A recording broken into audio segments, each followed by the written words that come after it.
Eh bien, nous allons ouvrir ce soir dans le livre de la Genèse au chapitre 5.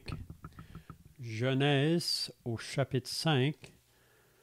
Puis on va lire tout le chapitre pour avoir l'ensemble du chapitre. Donc Genèse, chapitre 5 et le verset 1. Voici le livre de la postérité d'Adam. Lorsque Dieu créa l'homme, il le fit à la ressemblance de Dieu. Il créa l'homme et la femme, il les bénit, et il les appela du nom d'hommes lorsqu'ils furent créés. Adam, âgé de 130 ans, engendra un fils à sa ressemblance, selon son image, et il lui donna le nom de Seth. Les jours d'Adam, après la naissance de Seth, furent de 800 ans, et il engendra des fils et des filles. Tous les jours qu'Adam vécut furent de 930 ans, puis il mourut. Seth, âgé de 105 ans, engendra Énoch.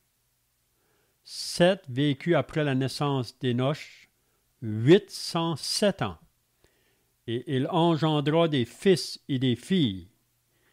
Tous les jours de Seth furent de 912 ans, puis il mourut. Énoch, âgé de 90 ans, engendra Kénan. Énoch vécut après la naissance de Kénan 815 ans. Il engendra des fils et des filles. Tous les jours d'Énoch furent de 905 ans, puis il mourut.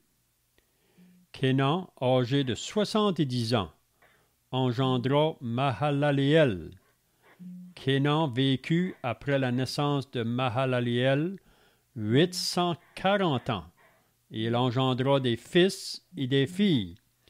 Tous les jours de Kénan furent de 910 ans, puis il mourut. Mahalaleel, âgé de 65 ans, engendra Jéred. Mahalaleel vécut après la naissance de Jéred 830 ans. Il engendra des fils et des filles. Tous les jours de Mahalaleel furent de 895 ans. Puis il mourut. Jéred, âgé de 162 ans, engendra Énoch. Jéred vécut après la naissance d'Énoch 800 ans. Il engendra des fils et des filles. Tous les jours de Jéred furent de 962 ans. Puis il mourut. Énoch, âgé de 65 ans, engendra Méthusélah. Énoch, après la naissance de Méthusélah, marcha avec Dieu 300 ans, et il engendra des fils et des filles. Tous les jours d'Énoch furent de 365 ans. Énoch marcha avec Dieu, puis il ne fut plus, parce que Dieu le prit. Méthusélah, âgé de 187 ans, engendra Lémec. Méthusélah vécut après la naissance de Lémec 782 ans. Il engendra des fils et des filles. Tous les jours de Méthusélah furent 969 ans, puis il mourut. Lémec, âgé de 182 ans, engendra un fils. Il lui donna le nom de Noé, en disant « Celui-ci nous consolera de nos fatigues et du travail pénible de nos mains, provenant de cette terre que l'Éternel a maudite. Lémec vécut après la naissance de Noé 595 ans, et il engendra des fils et des filles. Tous les jours de Lémec furent de 777 ans, puis il mourut. Noé, âgé de 500 ans, engendra Sem, Cham et Japheth. Amen. Donc, on va arrêter là pour notre lecture. Donc, c'est peut-être bien de le souligner que le chapitre 5, on pourrait dire, ça couvre 1600 ans environ, 1600 ans. Donc, de la création au déluge, il y a ces années-là qui ont passé. Donc, le chapitre 5 de la Genèse, ça nous parle de la postérité d'Adam. Puis, quand on lit la Genèse, on dirait qu'il n'y a pas beaucoup de choses à retenir. C'est juste qu'il nous parle des personnes qui sont nées et qui sont morts. J'ai entendu dire un jour qu'il y a un prédicateur qui s'est levé dans une réunion d'évangile pour annoncer l'évangile en utilisant Genèse chapitre 5. Puis il y a des personnes qui se trouvaient là dans la réunion qui se demandaient qu'est-ce que cet homme-là pourrait apporter dans l'évangile dans Genèse au chapitre 5. Mais il y a un homme ce soir-là qui se trouvait là, qui avait été plusieurs fois à des réunions, mais qui n'était pas encore sauvé. Puis quand que le prédicateur a fait la lecture, il parle d'un temps pour naître, puis il y a un temps pour mourir. Je ne sais pas si vous avez remarqué, à chaque fois qu'il mentionne les noms là, ensuite il dit « puis il mourut ». Puis il mourut. Donc, cet homme-là, qui était sous l'écoute de l'Évangile, ce qu'il a retenu ce soir-là, c'est ces paroles-là. Puis il mourut. Puis c'est à partir de là que le Saint-Esprit a commencé à travailler avec cet homme, parce qu'il a réalisé que moi aussi, un jour, je vais mourir. Puis il faut que je me prépare pour l'éternité. Parce que c'est triste, il y a beaucoup de personnes qui sont prêtes à faire beaucoup de préparation pour la vie ici-bas, même pour leur funérailles. Ils vont faire beaucoup de préparation, mais en ce qui concerne l'éternité, il y en a beaucoup qui s'en vont sans préparation. Mais cet homme ici, d'après ce que j'ai entendu, là, il aurait été sauvé après qu'il avait entendu seulement la lecture de ce chapitre de Genèse 5. Il a réalisé que lui aussi va mourir un jour. Puis ce soir, s'il y en a encore parmi nous qui n'ont pas répondu à l'appel de l'Évangile, que vous puissiez aussi le réaliser, qu'il y a un temps pour naître, comme Salomon nous dit dans l'Ecclésiaste, il y a un temps pour mourir. Puis entre ces deux temps, il faut avoir ce jour où on fait notre préparation pour rencontrer Dieu un jour. Donc aussi, qu'est-ce qu'on va voir dans la Genèse? Si vous remarquez les deux premiers versets, ils nous réfèrent de nouveau au début de la Genèse, au chapitre 1 et 2. Et c'est là qu'on a lu au chapitre 1, là, concernant quand que Dieu a dit « faisant l'homme à notre image ». Puis dans le chapitre 1, il n'y a pas beaucoup de détails comment que Dieu a fait l'homme et la femme, mais quand on va dans le chapitre 2, là, on a plus de détails. Puis il nous dit comment l'homme a été créé, puis comment la femme a été créée. L'homme a été créé de la poussière de la terre, la femme, elle a été créée de la côte de l'homme. On sait que dans le monde aujourd'hui, ces choses-là sont beaucoup confus, si on peut dire, parce que beaucoup ne veulent pas croire à la création de l'homme en ce qui concerne que Dieu l'a créé de la poussière de la terre, que la femme a été créée de la côte de l'homme. Puis une chose qu'on pourrait peut-être regarder ce soir, dans le verset 1 là, qu'est-ce que on comprend quand on dit que lorsque Dieu créa l'homme, il le fit à la ressemblance de Dieu. Qu'est-ce que ça veut dire, ça, que l'homme a été fait à la ressemblance de Dieu? Puis une chose aussi qu'il faut bien comprendre, parce qu'encore dans le monde aujourd'hui, on essaye de nous faire croire que l'homme est pareil à l'animal. Mais ça, c'est faux. On voit vraiment là, dans la création que l'homme est complètement à part de l'animal quand ça vient à l'homme à être créé, puis aussi qu'il est à la ressemblance de Dieu. Donc, on pourra regarder ça. Puis ensuite, il y a un temps qui passe ici, là, entre le chapitre 2 et le chapitre 3. Donc, on pourrait dire que le temps qui passe, c'est chapitre 3 et 4 de la Genèse. Et c'est pas mentionné ici, mais c'est ça qui va se passer là, avant que Adam enfante son troisième fils. Donc, on pourra regarder ça aussi. Donc, Adam, on commence avec lui, âgé de 130 ans, engendra un fils à sa ressemblance. Donc, l'homme est créé à la ressemblance de Dieu. Quand Adam va faire son fils ici, son troisième fils, il est à la ressemblance de Adam. Puis là, ensuite, on voit la longueur que Adam a vécu sur la terre. Vous savez que quand Dieu a créé Adam, il l'a créé pour qu'il vive, pas pour qu'il meure.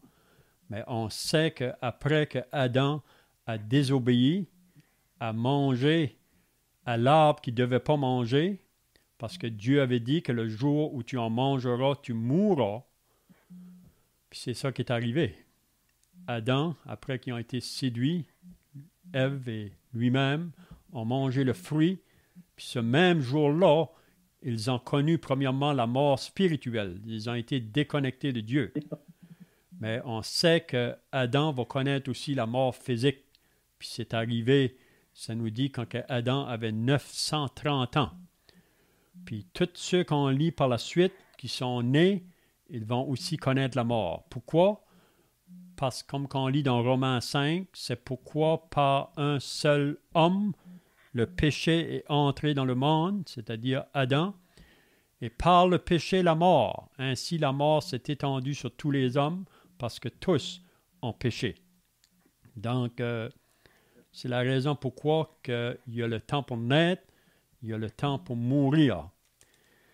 Donc, il y a une autre chose peut-être que j'aimerais de mentionner à cette heure, on ne va pas se rendre là probablement, mais si vous remarquez dans Genèse 5, plusieurs de ces noms-là qui sont mentionnés, il n'y a pas de détails plus que ça à propos des personnes là. Puis ici, il faut bien comprendre que c'est de la lignée de Seth. Et on avait vu au chapitre 4 la lignée de Caïn, mais ici, ça va être de la lignée de Seth. Mais il n'y a pas beaucoup de personnages dans lesquels on mentionne à propos de leur vie. On dit seulement qu'ils ont eu plusieurs enfants, des fils et des filles, puis ensuite ils sont morts. Mais il y a un homme qu'on va remarquer qui est mentionné, qui donne un peu de détails à propos de cet homme-là, c'est Enoch. Enoch. On lit au verset 19. Jéret vécut après la naissance d'Enoch 800 ans et il engendra des fils et des filles. Donc c'est Jéret qui a enfanté Enoch. Puis là, comme j'ai dit, on ne se rendra pas là probablement ce soir, mais là on voit un peu de détails à propos de cet homme-là, Enoch, ce qui nous dit qu'il marchait avec Dieu. Il a marché avec Dieu pendant 300 ans. Puis ça nous dit que Dieu, il ne fut plus, puis Dieu le prit. Donc ça sera bien mais qu'on arrive là, de regarder à propos de cet homme-là, Enoch. Même dans d'autres passages, ça nous dit qu'il était un homme qui était agréable à Dieu. Donc, je pense que c'est tout ce que je vais dire dans l'introduction. Donc, si les frères ont des questions ou des commentaires à faire, il ne faut pas se gêner pour le faire, parce que c'est ça qui va faire que la réunion peut être intéressante là, quand il y a des questions ou des commentaires.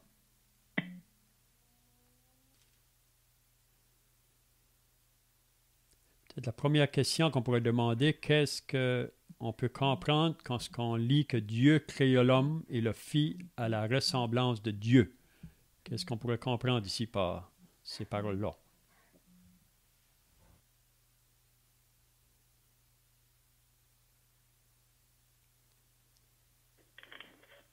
C'est ça qu'il dit dans Genèse au chapitre 1, verset 26. Faisant l'homme à notre image, selon notre ressemblance, et qu'il domine sur les poissons, la mer, les oiseaux du ciel. Donc, c'est dans Genèse, chapitre 1, le verset 26, ici, il nous rapporte à chapitre 5, verset 1, il le fit à la ressemblance de Dieu. Donc, Dieu a créé l'homme à sa ressemblance.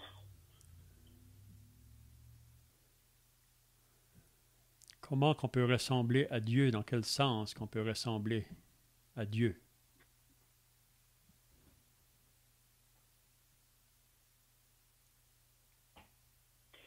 Ça sera-tu en étant sauvé, Léa, qu'on peut ressembler à Dieu? Oui, on pourrait dire ça parce que quand que Dieu a fait l'homme à sa ressemblance, après que le péché est entré dans le monde, l'homme a pris un chemin complètement contraire à la ressemblance de Dieu, surtout dans ses actions et dans ses paroles. Quand on parle d'être à la ressemblance de Dieu, pour moi, c'est pas côté physique, parce que Dieu est esprit, mais c'est plutôt d'avoir les mêmes attributs que Dieu est. Parce qu'après, comme le frère vient de dire, après qu'on est sauvé, on est appelé, même dans Éphésiens chapitre 5, il dit « Devenez les imitateurs de Dieu comme des enfants bien-aimés ». Donc, comment qu'on peut devenir des imitateurs de Dieu ou ressembler à notre Dieu? Pour moi, c'est en regardant au Seigneur Jésus-Christ. Parce que Jésus, lui, a dit « Celui qui m'a vu a vu le Père ».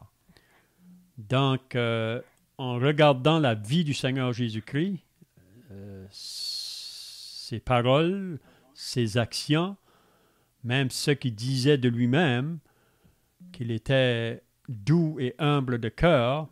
Donc, si on va ressembler au caractère de Dieu, pour nous qui sommes nés de nouveau, parce que, comme qui vient d'être dit, c'est seulement par l'Esprit de Dieu qu'on peut avoir les mêmes attributs de Dieu ou avoir les mêmes désirs de Dieu. Après qu'on est sauvé, l'Esprit de Dieu nous fait aimer ce que Dieu aime. Il nous fait haïr ce que Dieu est. Donc, pour moi, c'est de ce sens-là qu'on peut être à la ressemblance de Dieu. Puis en regardant à Jésus, vraiment, il est le modèle parfait d'humilité, de douceur, d'amour, de patience, de bonté. Et ça, c'est vraiment qu'est-ce qui concerne le fruit de l'esprit, là. Donc, je ne sais pas si les frères ont d'autres pensées, là. Je t'en ferai penser tout d'un coup que, comme ça nous dit dans la parole, comme l'homme a porté l'image terrestre, on est sauvé, le Saint-Esprit vient habiter en nous. Alors maintenant, on va porter l'image de l'homme céleste. Et comme quelque chose qui vient d'être dit, comment porter l'image de l'homme céleste, comment est-ce que Dieu a marché dans l'amour, Dieu bénissait, il guérissait, on n'a pas supposé voir là, nous autres là, mais on voit vraiment l'image de sa personne, comme ça dit dans le psaume 1, heureux l'homme qui marche selon Dieu, ne marche pas selon le conseil des méchants, qui a médité jour et nuit. Ainsi de suite, il est comme un arbre planté près d'un courant d'eau qui donne son fruit à sa saison. On voit le Seigneur Jésus dans l'image de sa personne comme un homme. Il bénissait, il pardonnait encore aujourd'hui. Et comme on est né de nouveau, et à sa ressemblance, On doit marcher comme lui-même a marché. Pardonner, aimer, qu'on voit certaines choses qu'on peut faire, si qu'on laisse à disposition, puis qu'on n'agit pas, comme la parole nous dit, comment l'amour de Dieu est-il. Ça, qu'est-ce que vous en pensez?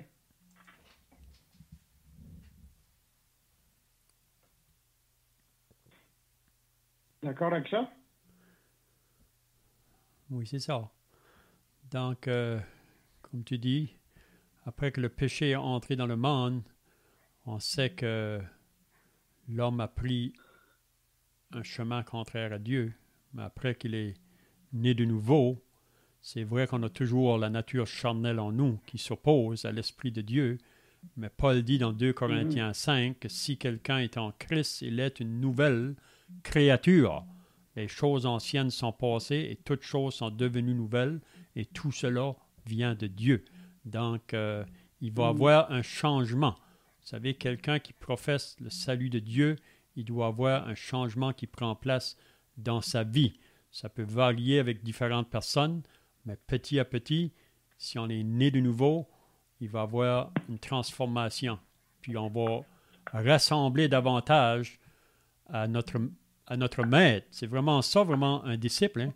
Un disciple, ça nous dit, c'est quelqu'un qui se place sous l'enseignement d'un maître dans le but de devenir comme son maître. Donc, on est appelé même à imiter le maître dans notre marche. Quand on était converti, on ne connaissait pas les attributs de Dieu, du Seigneur. On ne connaissait pas les attributs du Seigneur, qu'il était doux, qu'il était humble, qu'il était bon, qu'il était miséricordieux, il était toutes ces choses-là. Mais après ça, quand on est devenu un enfant de Dieu, on a lu sa parole, puis on a commencé à comprendre qu'est-ce que le Seigneur était. Ces attributs du Seigneur-là. On n'est pas encore, on ne peut pas dire que moi, là, je suis comme le Seigneur. De telle manière, on n'est pas comme le Seigneur, mais on fait ce que le Seigneur nous demande dans sa parole. Avoir de l'amour les uns pour les autres, puis comme qui a été mentionné tantôt. Ben, en converti, on ne connaissait pas ces choses-là. Mm-hmm.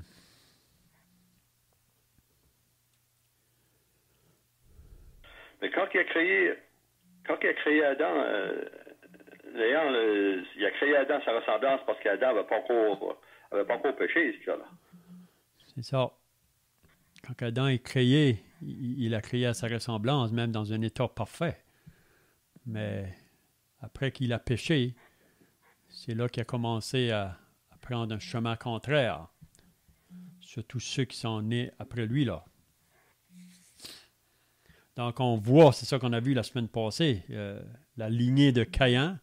Donc, Caïn, c'est le premier fils d'Adam.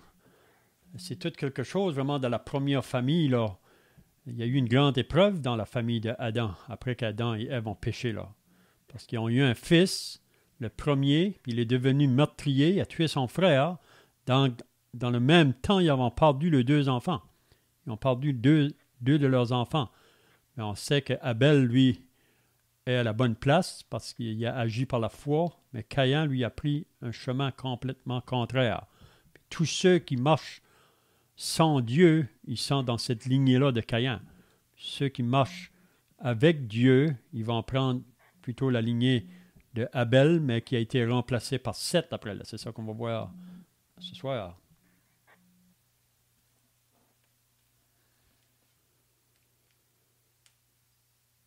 Est-ce qu'il y a d'autres frères qui auraient des choses à ajouter là, dans le verset 1 et 2? Sinon, on va passer au verset 3.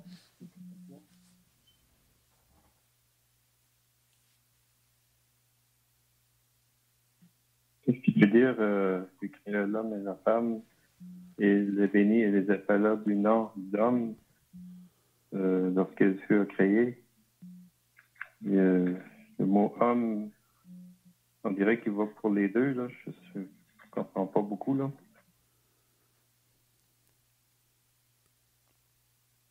Ici, c'est...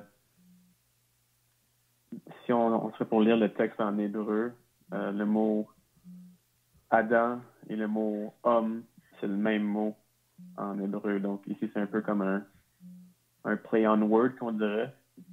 Donc, ça dit ici qu'il les appelle du nom d'homme parce qu'ils sont créés. Donc, Adam, il veut dire homme.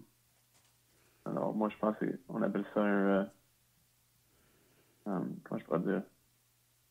Play on word, là, mais c'est pour dire que Adam veut dire homme et homme veut dire Adam.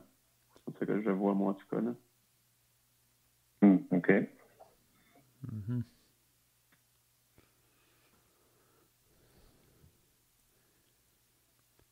Quand on parle de l'humanité, souvent on appelle, comme quand on dit Dieu veut que tous les hommes soient sauvés. Quand il dit tous les hommes, ça comprend le mâle et la femelle. Puis ici, on pourrait dire aussi, quand il a appelé Adam et Ève hommes, on peut peut-être aussi penser qu'ils sont un là, dans le lien du mariage, peut-être, on pourrait aussi penser ça.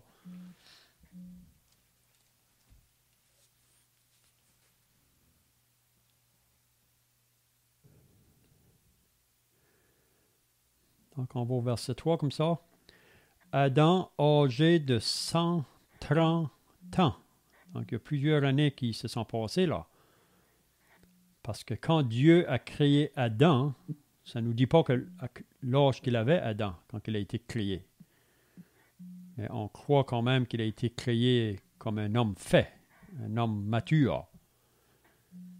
Donc, ici, quand il parle que Adam, âgé de 130 ans, je ne sais pas si ça part après qu'Adam est créé, là. Même qu'il est créé homme, mais c'est de là que ça part, là. Sa première année, si on peut dire.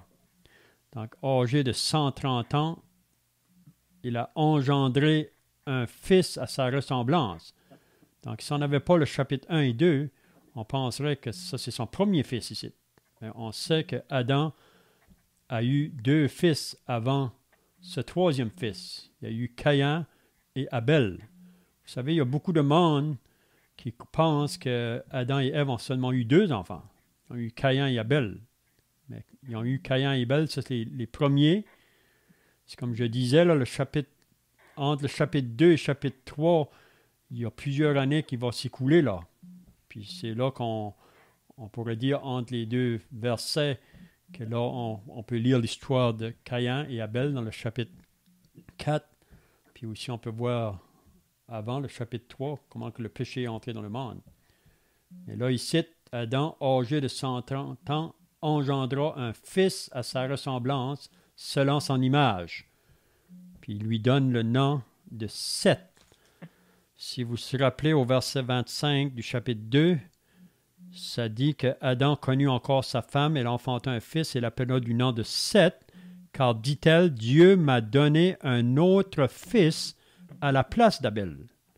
Donc, c'est comme si que Seth a été donné pour remplacer Abel.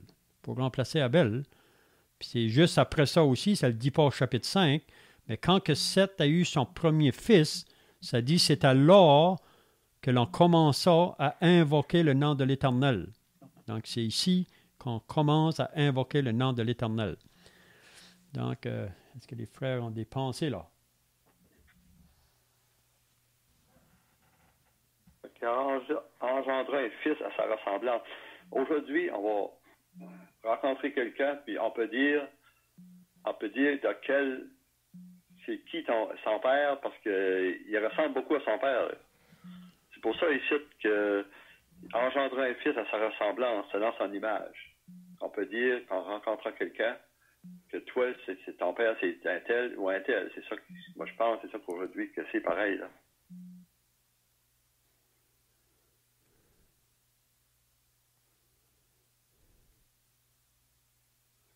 Je pense aussi, comme Léon a mentionné plus tôt, Adam avait été fait à l'image de Dieu, donc il était parfait, il n'avait aucune connaissance de ce qui était mal, parce qu'évidemment, c'était avant que le péché entre dans le monde. Et puis ici, évidemment, Seth, il est né après la chute, après que le péché est entré dans le monde. Donc, quand on dit qu'il a été fait à l'image d'Adam, il n'est pas parfait comme Adam avait été créé. Donc, Seth ici, c'était un homme tombé, on pourrait dire un pécheur, un homme de rébellion comme le reste de nous autres. On était des pécheurs faits, oui, à l'image de Dieu, mais aussi à l'image d'Adam.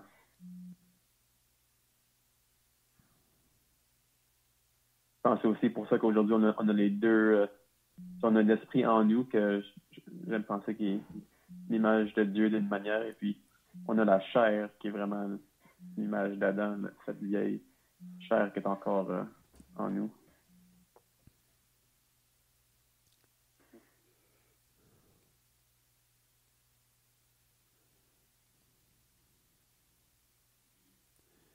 Oui, si on lit dans Romains 5, on lit là à propos de deux têtes. Le premier, c'est Adam. Le deuxième, c'est Christ. Donc, quand on est entré dans ce monde, en étant associé à la première tête, au chef qui est Adam, chef de la race humaine, on était associé à lui. Après, quand on est né de nouveau, on est associé au dernier Adam, à un autre chef qui est Christ. Donc, Romains 5, il nous parle de deux têtes ou deux chefs. Romains 6, il nous parle de deux maîtres. Avant d'être sauvé, on était associé au maître péché. C'est vraiment le péché qui contrôlait notre être complète. Après qu'on est né de nouveau, on est associé maintenant à un nouveau maître qui est Christ. Donc, Paul nous dit qu'après qu'on est associé au nouveau maître, on devrait marcher maintenant dans une vie de sainteté, et contraire à la vie qu'on menait avant, quand on était associé au maître péché.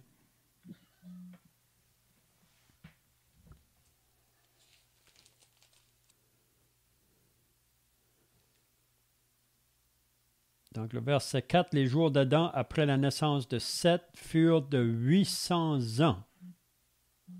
Il engendra des fils et des filles. Ça, c'est bien de souligner ça aussi, là. Adam n'a pas seulement eu 3 enfants, il y a eu des fils et des filles. Vous pouvez vous imaginer un homme qui vit 900 ans. On ne sait pas le nombre de fils qu'il a eu et de filles, mais il y a eu des fils et des filles. Puis ça nous dit que tous les jours qu'Adam vécut furent de 930 ans. Puis Adam mourut comme que Dieu lui avait dit. Si tu manges à cet arbre qui est au milieu du jardin, tu mourras. Donc ici, Adam a connu cette mort physique.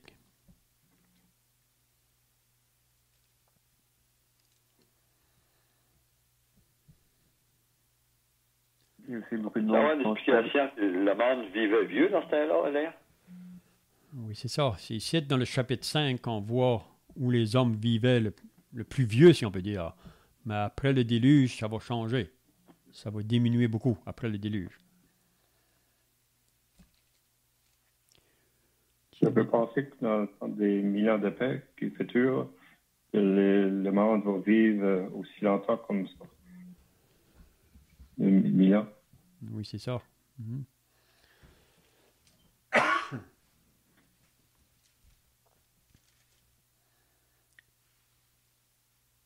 Il y a du monde qui vont se poser la question d'où est-ce que Caïn a pris sa femme. On voit ici justement que Adam a eu des filles. Donc Caïn aurait marié en effet sa sœur. Aujourd'hui, ça nous paraît un peu bizarre, mais on sait que c'est pas jusqu'à temps que Dieu donne la loi que c'est devenu un péché de marier la parenté. Mais dans ce temps-là, c'était pas quelque chose qui était mal vu.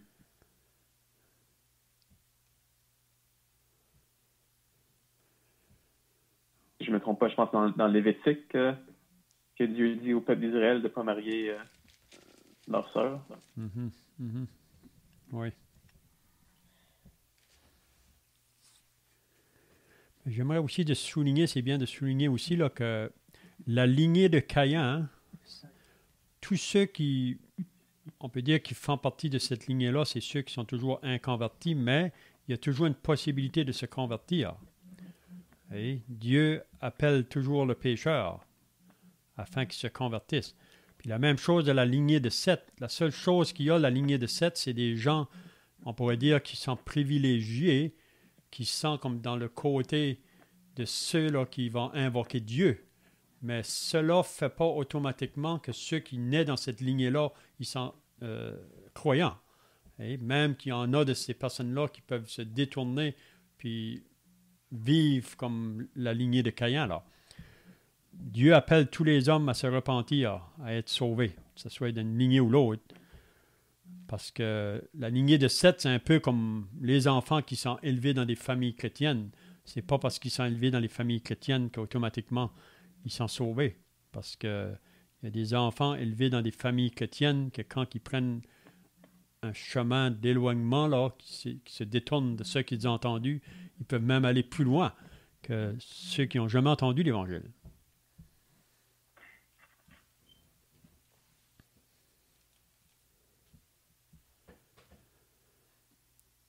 Donc, le verset 6, Seth âgé de 105 ans. Ça veut dire que quand que Seth a eu son premier fils, Adam avait 235 ans. On peut dire qu'Adam est devenu grand-père à 235 ans. C'est vrai? Si on calcule les âges. Vous savez, c'est en calculant les âges ici, là, qu'on peut dire qu'il y a 1600 ans de la création au déluge. Si vous calculez les âges, là, vous allez trouver ça. C'est 1656. Oui, c'est ça. Mm-hmm.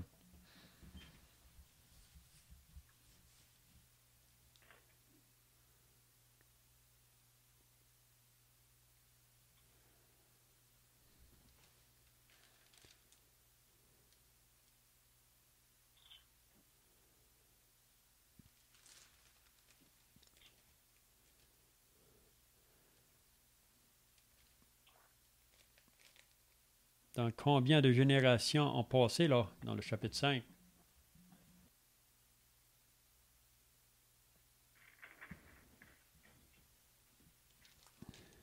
Ça serait 10 générations. Hein? Mm-hmm. Oui, si on regarde chaque personne, chaque homme qui est né, puis ils sont morts, on peut trouver ça. Dans Luc chapitre 4, la généalogie qui est mentionnée, là, ils sont toutes là, eux autres. Là. Mm-hmm. Ils ne sont pas dans la généalogie de Matthieu, chapitre 1. Là. Right. Ça commence avec Abraham. Mm-hmm.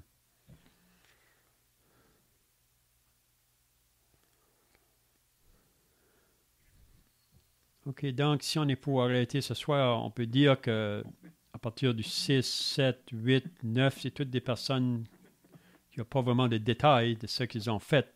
Donc peut-être que, à moins que les frères ont des pensées à trouver dans ces personnages-là, mais vraiment, peut-être qu'on pourra commencer la semaine prochaine à partir de Mahalaleel, qui va engendrer Jéret, puis ensuite Jéret va engendrer Enoch. Donc peut-être la semaine prochaine, on pourrait regarder concernant les détails qu'il nous a dit à propos d'Enoch. Donc je ne sais pas si les frères ont d'autres choses à ajouter ce soir ou d'autres pensées. Là. Sinon, un frère peut terminer par la prière.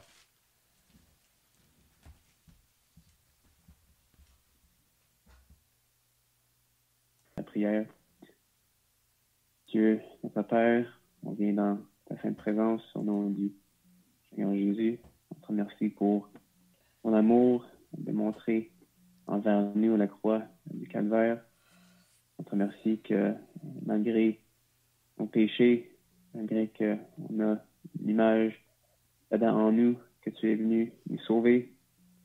Tu es né dans le monde et que tu es venu pour mourir jusqu'à la croix. On pense à Adam qui a été créé par toi, un homme qui n'a pas connu la naissance, qui n'a pas connu l'indépendance ou la dépendance plutôt d'une mère, ou n'a pas connu l'enfance ou même peut-être l'adolescence. Et quand on pense à ton Fils, Seigneur Jésus, qui est venu dans le monde né d'une femme, qui a connu la dépendance totale à sa mère dans les premières années de sa vie. On reconnaît ton humiliation.